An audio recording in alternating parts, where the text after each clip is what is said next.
Hello, this is Sonal Singhal, your host, and I welcome you all to the Thrive in Perimenopause Summit. Through this summit, we are bringing to you mind body medicines and techniques for harmonizing your hormones naturally and activating the healer within. Gut health is vital for your health. If you want optimal immunity, digestion, mental clarity, abundant energy, thyroid function, and hormonal balance, focus on rebuilding your gut health. And gut health depends primarily on food habits. As they say, when diet is wrong, medicine is of no use. And when diet is right, medicine is of no need. So, to talk in details on the topic of utilizing your gut to balance your hormones and transform your well-being, I welcome Geraldine Sexton, who is a registered dietitian, nutrition therapist, and health behavior and mindset coach. She has over 18 years of experience helping and supporting women balance their hormones, build strong bodies, and healthy lifestyles for higher energy and performance, starting with nutrition and mindset. So, Geraldine, what is the relation between our gut and our hormonal health? Okay. Hi, Sonal. How are you? Thanks a million, first of all, for having me here today.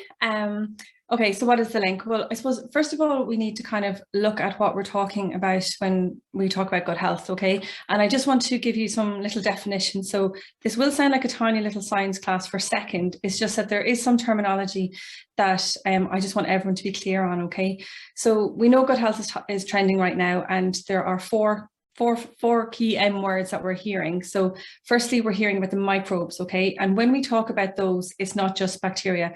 We're also looking at the fungi like the yeast, the parasites and the viruses, and they work synergistically together to make up our gut microbiota, which is the second name, and that's the name that we then give to the community. We then have the metabolome, and these are the products or chemicals that the bacteria and the fungi, etc., produce. So things like short-chain fatty acids and enzymes. And these are all, I suppose, these are produced when the bacteria or the microbes even ferment down the dietary fiber that we're consuming. And then the fourth word that you're going to hear a lot of, not just from me now, just in gut health world in general, is the microbiome.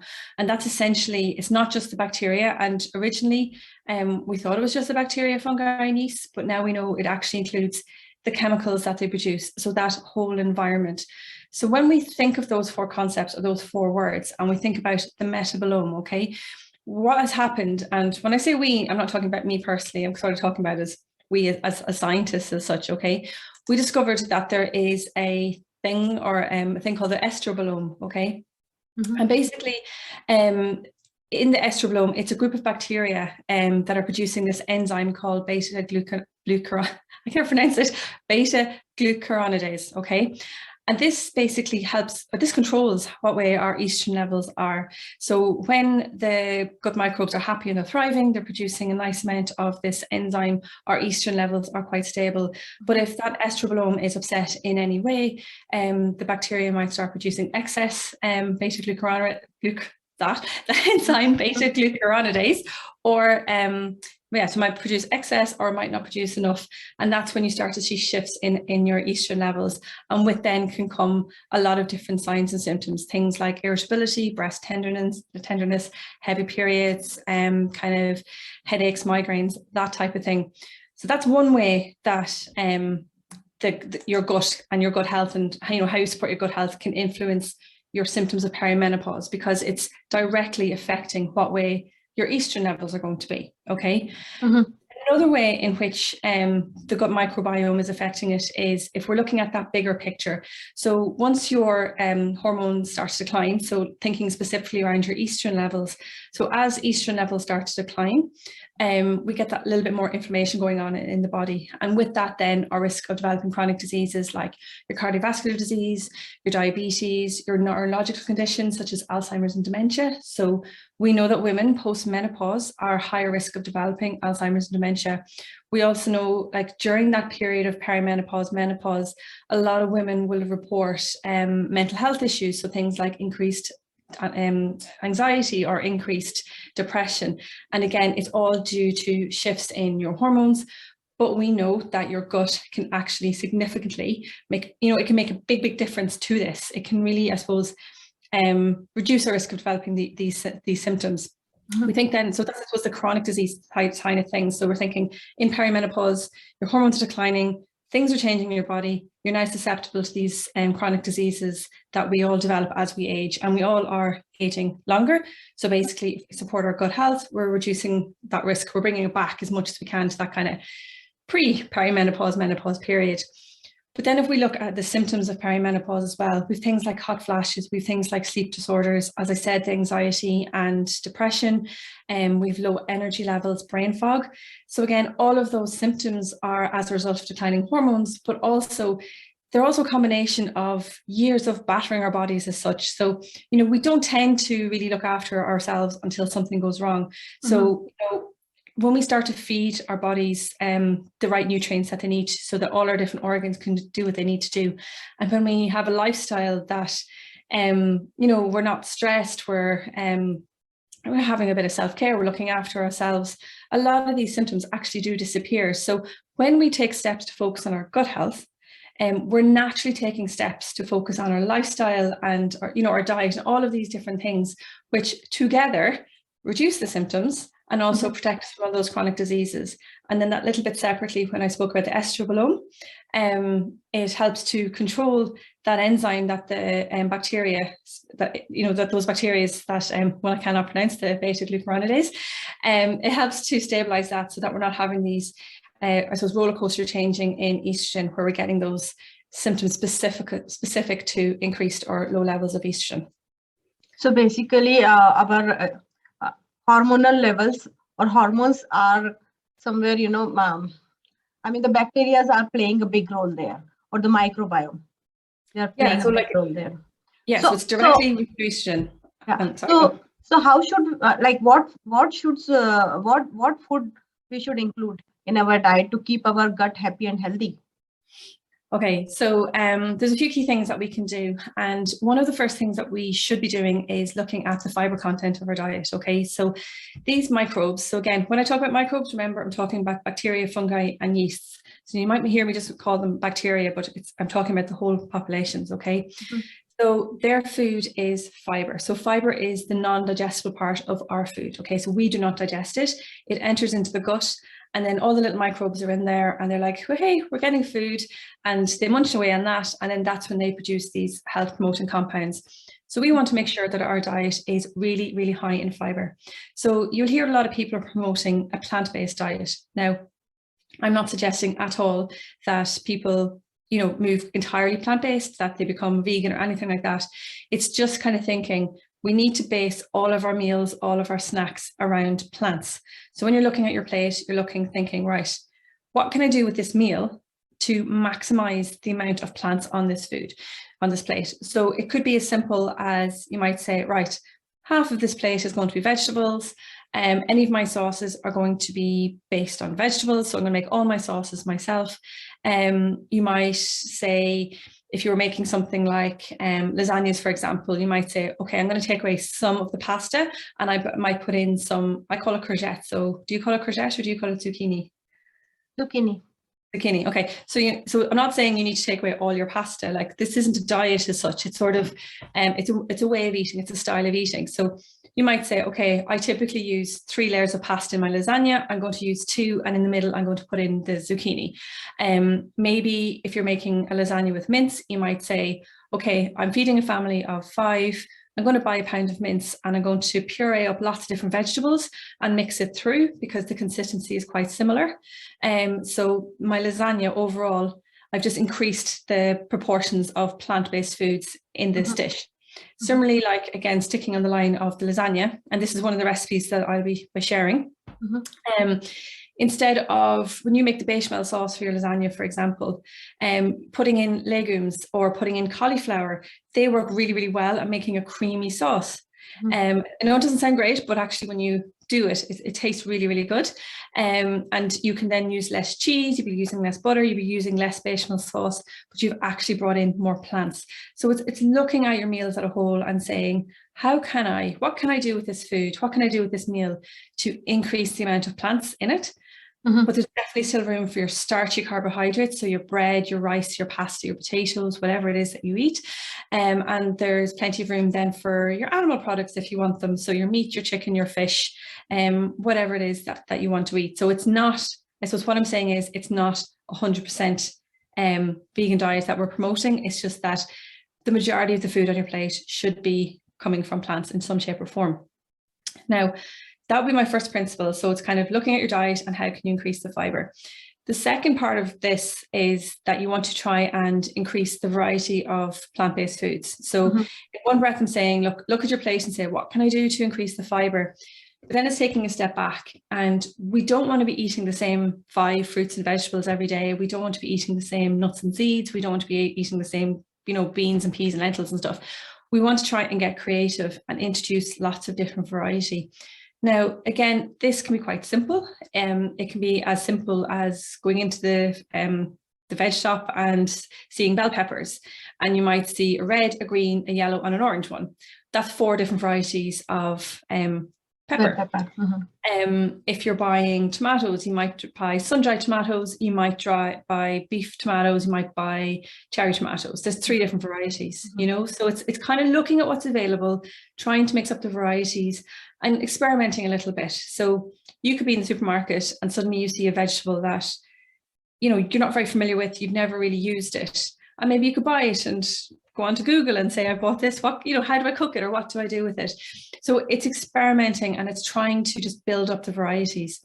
So we have 6 species as such of plant foods. We've got our fruit, our vegetables, we have our nuts and our seeds, we've got our beans, peas, lentils, and we've got our whole grains, and then we have our herbs and our spices. So again, when we're planning our meals, what we want to be doing is looking at those 6 species and saying, am I including at least one source from this group every week? Okay. And our target, what we're really looking for is 30 different varieties of plant-based foods a week. So it's sort of going, right, I want 30 a week. Let's look at all these 6. What can I eat? How can I build up the variety to make sure I'm hitting that target of 30? And then it's planning your meals around that. And I know I'm making it sound quite complicated, and, we have to meet people where they're at. So the first step I usually say to people is write down exactly what you've eaten, keep a diary for a week. And every time you have a plant food, just write down what it is and just tot up yourself how many different varieties you're having. And if you're having 10, a jump to 30 is a lot. It could be very, very overwhelming. So maybe you start at 10, maybe you could work towards 15. And when that's normal for you, you go to 20, 25, and then eventually you get to your 30, okay?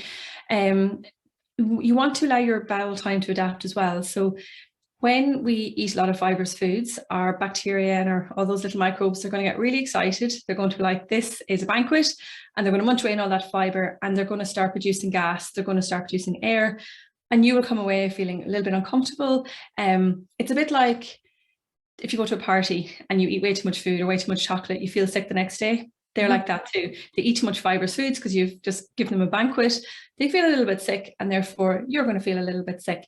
So those little microbes need time to adapt to this new influx of all these different variety of fibrous foods. So build it up gradually. So if you are that person who's having 10 variety a week, go to 15. And every couple of weeks, just build and build and build and build. Excuse me. Now, 30 isn't your target. Like 30 is a target, but it's not your cutoff target. It's 30. And the reason why that number 30 has been picked is because back in 2017, I think it was, there was a study, and they were looking at the diets of different groups of people, and they found that the most significant difference in the variety of bacteria in the gut was different between the people who are having, say, 10 different varieties of foods and 30. So that's where, that was the most significant difference. And that's where the number 30 came in. But when you're doing that little tot up that I recommend at the beginning, if you notice, well, actually, I'm already having 30 varieties, I'm doing fantastic. Well, why not challenge yourself a little bit more and go for 40 or 50? Do you know what I mean? So it's minimum 30 is what I always say to people. And as you're increasing, just take your time, allow your gut, a little bit of time to adapt. Otherwise, you will experience some bloating. You will feel quite sluggish. You will have excess air, and you won't be particularly happy. So do take your time. Okay, Geraldine, you talked about whole grain based group. I mean, you talked about 6 categories, and one category is whole grain.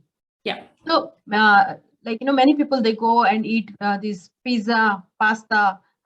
I'm not sure if pasta is made of white wheat flour, but pizza for sure it's made of white wheat flour. So, do you think is it a good diet to eat pizza? Okay, so there's a couple of thoughts around this question. Okay, the first one is we don't want people to go on diets, because when you go on a diet, when you change your pattern of eating too much, it tends to be a temporary thing. Okay, and what the gut loves is sustainability. So when we make these changes, so if you really want to optimize your gut health and you're saying, okay, I really want to increase my fiber, I really want to increase my variety of plant-based foods, but you need to do it in a way that's going to be long-term, because doing it for 3 or 4 weeks is not going to give you lifelong benefits. It's not going to help you get rid of your symptoms of perimenopause. It's not going to protect you from all those diseases. Okay, so the first step is that you need to make sure that the changes that you're doing are actually fitting into you and your lifestyle. That's the first thing. Okay, the second thing then is when we're looking at our carbohydrates, such as your rices and your pastas and your pizza bases and stuff like that, ideally we want to try and go for minimally processed foods. So we want to make sure that, like white bread, white rice, white pasta, all of those different things, they're heavily processed and the fiber has been removed. So that's what makes them less healthy, because they're not in isolation. Those foods are not supporting our gut health. Okay, however, it's what you put on the pizza and it's the frequency of eating it. So if you like pizza and then you put on like a homemade tomato-based sauce, you're piling on, different types of vegetables and different kind of leaves and stuff like that. Maybe it's your vessel of getting these extra fibrous foods in. Do you know what I mean? In which case I would say, yes, absolutely. But if you can take steps, like what could you do? Like if you're making your own pizza base, could you throw in some wholemeal flour? If you're buying them, can you see, is there more wholemeal ones? Can you add on extra layers of vegetable-based foods? And in your overall diet, we try not to look at isolated foods. We're trying to look at the bigger picture. If you're someone who has a lot of high fiber grains and you are eating a high fiber diet and you are hitting your targets, like in Ireland, for example, fruits and veg, the target is 5 to 7 servings of fruit and vegetables every day. So if you're hitting that target, if you're hitting your 30 a day, if you're eating off the 6 groups that I mentioned, having pizza is absolutely fine. In fact, as I say, it could be a fantastic vessel for you consistently eating a high fiber diet and increasing the variety of plant-based foods. So actually it's like some sort of balancing between non-fibrous food and fibrous food. Okay. Yeah, it's all about inclusion. And I think from what I've noticed in this space is that like I'm a member of an awful lot of menopause groups, and the common question that's asked is, I've got these symptoms, what can I do? And immediately it's cut. And a lot of people cut these foods out and they get into this mindset of deprivation. And what happens is they either go on to develop disordered eating or they start binge eating, that they eliminate these foods for so long and then eventually they're like, oh, I'm not doing this anymore. And they just go over and aboard and they just binge on these foods. So we want to get out of the diet mentality. So what I really promote with my clients is, what can we include in our diet to make us healthy? Like what foods can I eat?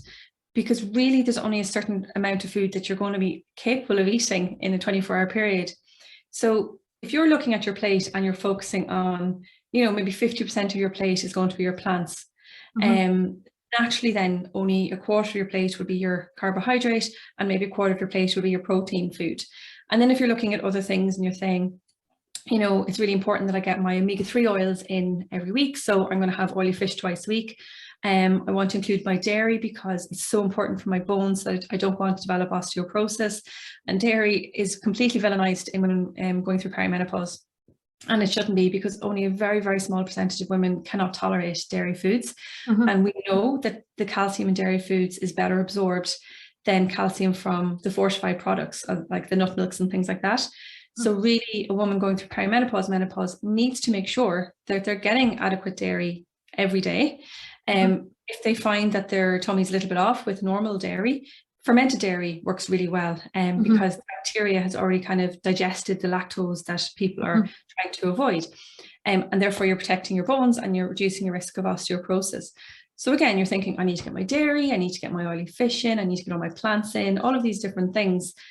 there's very little room for all these extra things. But if you want them, you can have them. But when you're in that sense of I can eat whatever I want, whenever I want, and there's no real food rules, you're not looking for as much. You're likely to have smaller serving sizes, and therefore everything can be included in your diet, and you're not feeling like you're on a diet or that you're restricted in any shape or form. And that's much better for your mental health. Even though you said you can have almost everything, I mean, I'm just asking this question from the perspective of perimenopausal women. Are there specific foods that should be avoided? I'm going to say no. Sugar is kind of one of those things, but I wouldn't say outright no. The way I tend to support my clients, and this works 99% of the time, is let's optimize your gut. Let's optimize your liver. Let's balance your blood sugars by doing all of these things through diet and lifestyle interventions, okay? Let's work on your stress levels. Let's work on your sleep and have you exercising in the right way. And when people have done that, okay, they can still have a little bit of sugar. They can still have a little bit of alcohol, and it doesn't impact them at all. Now, there are some women, when they've done all that, they find that, you know, if they do have sugar, they're really noticing that their energy levels drop. So they might eliminate it, or they might take it in a different way. So, for example, I have one client, and if she took chocolate on its own, she really felt symptomatic. But what she actually did was she started adding plants to it. So she would melt the chocolate and she would make like a Rocky Road kind of thing, where she threw in popcorn, she threw in different nuts, she threw in different types of dried fruit. So she just added in more plants. And what happened was then the fiber from the plants, the protein from the nuts and seeds she threw in, and then the bit of chocolate, all when she was eating that and she was digesting that in her tummy, the release of energy from those foods was different to if she ate the chocolate on its own. So if you eat chocolate, your blood sugars would rise and then kind of come down quite quickly. When she adds in all these extra plants, the increase in blood sugars was much slower and the drop was much slower. And she didn't find that she was having as many symptoms. So it wasn't a case for her, you can never eat chocolate. It's what can you do with chocolate to make it that you can enjoy it in a way that's not actually causing you symptoms. It's the same with alcohol. Some women cannot drink alcohol. They just feel really bad the next day and they choose to not take it. Other women can drink alcohol because, again, they've looked at their sleep, they've looked at their stress, they're eating in a way that's supporting their gut. Like if you drink alcohol, for example, and you're eating to support your liver, you're not putting your liver under as much pressure as you would be if you weren't eating in the correct way. Now, you still need to be very mindful. Like you don't want to be drinking every single day. You want to definitely give your liver a bit of a break, and you don't want to be drinking high volumes either. But a little bit now and again can actually have cardiovascular health benefits. It just depends on the individual. So again, it's more about the foods the perimenopausal woman should be eating as opposed to focusing on the foods that they should not be eating. How about caffeine? Again, it depends.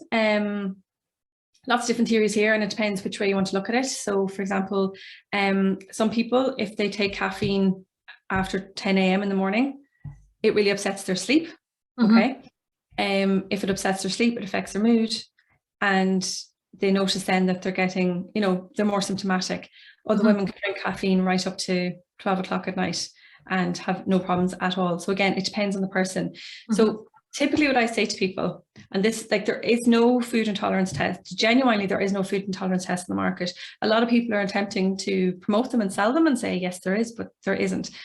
The key thing is that when you're feeling good, okay, or not when you're feeling good, if there's something that you suspect is causing you problems, you take it out of your diet for about 4 weeks, okay, and you watch and you see your symptoms change. You change nothing else, okay, you just take that individual food group out. So if, for example, you thought caffeine was a bit iffy for you, and if people have gut issues, caffeine sometimes, for people with IBS, it can actually make the symptoms worse. So again, it's very individual.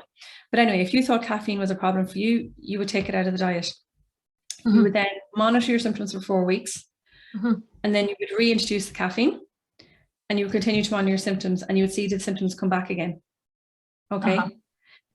So if when you take the caffeine out, there's no change to your symptoms, well, then caffeine wasn't your problem in the first place.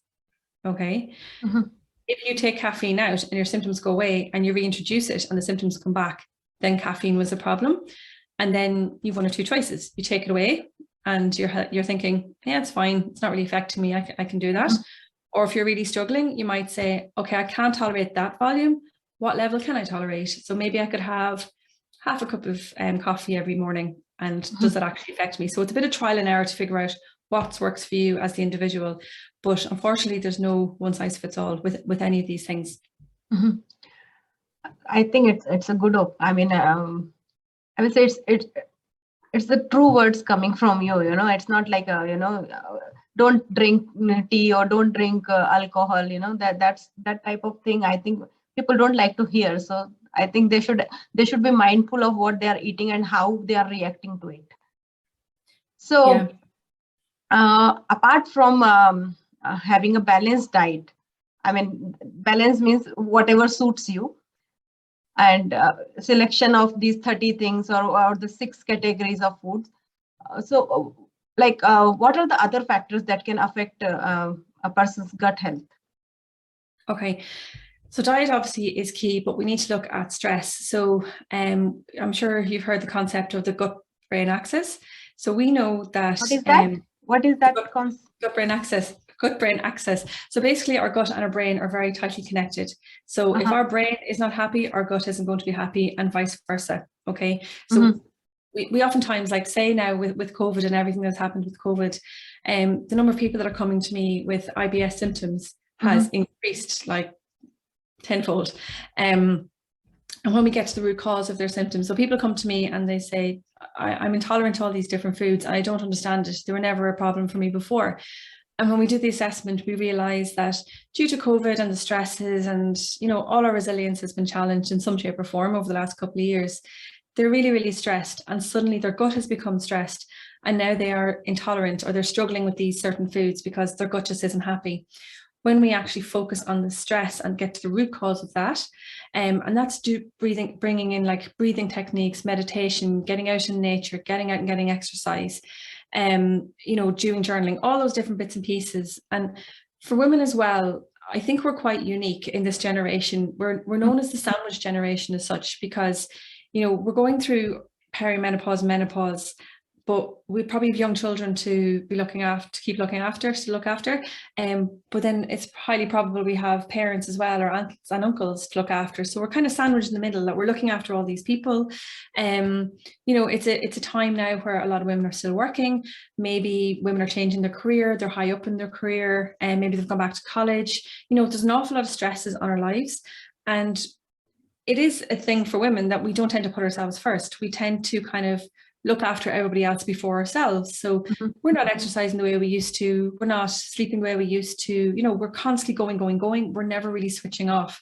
And that is causing huge problems for our health in general. But again, it's upsetting the gut microbiome. So when we work on all of that, okay, suddenly, and obviously the food piece as well, that we're, trying to nourish the gut as best we can, the gut gets happy, it settles down. And then those foods that these people thought they were intolerant to, suddenly they're not intolerant to them anymore because the gut is nice and happy. On the switch side, we know as well that when your gut isn't in balance, people have increased episodes of anxiety and depression. And there's a lot of research been done in this area, but they are looking at like what strains of bacteria are linked with anxiety and depression, and can we use a probiotic or can we use diet to try and minimize those symptoms. So I would do a lot of work with people with eating disorders, and we're really, really trying to work on, it's quite difficult, but we really are trying to work on their gut health to try and help them with the anxiety and the depression that they're experiencing with that eating disorder. And it is actually showing to be, this is now obviously in a clinical setting, but to make solid recommendations, it has to come from more of a research setting where it's actually, it's done properly and it's properly analysed and things like that. But there's definitely a relationship that if your gut is happy and healthy, you're less likely to be struggling with things like anxiety and depression and things like that. And those are two key symptoms that women going through perimenopause and menopause really struggle with. They're kind of thinking, I don't know why am I suddenly struggling with this anxiety and this depression?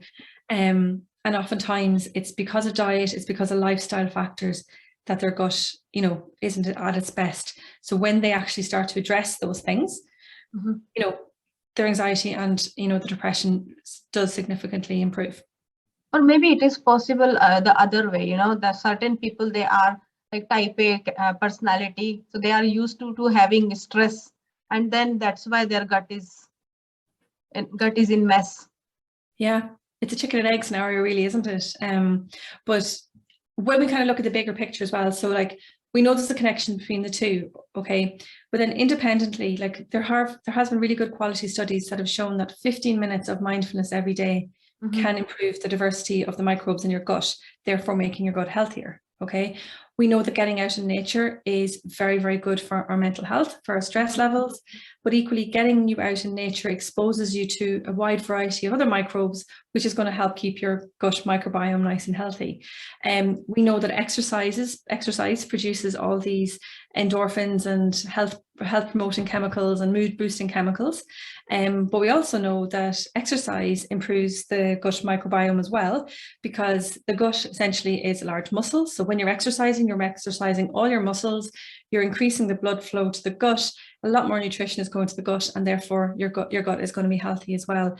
So it's a two-way street. It's sort of like exercise benefits your mental health directly, but it also helps your gut health, which is going to help your mental health, which is also going to help your gut health. So it's trying not to look at all of these things in isolation. It's trying to say, right, overall, I'm moving into this period of perimenopause. I'm in perimenopause, or I'm about to transition into, perimenopause, or about to transition into menopause. We know that people who have not been eating well, maybe they're going for long periods without eating, maybe they're rushing when they're eating, so they're not chewing their food well, maybe they're making poor food choices, maybe they're eating out a lot more, they're relying on convenience foods, that sort of thing, okay?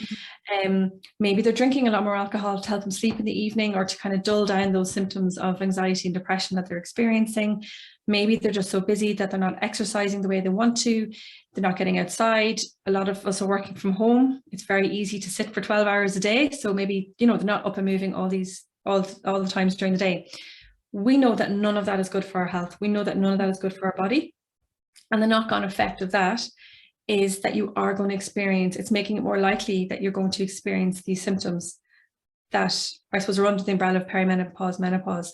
But I feel, and from my research, those symptoms of perimenopause are being amplified by our diets and our lifestyles.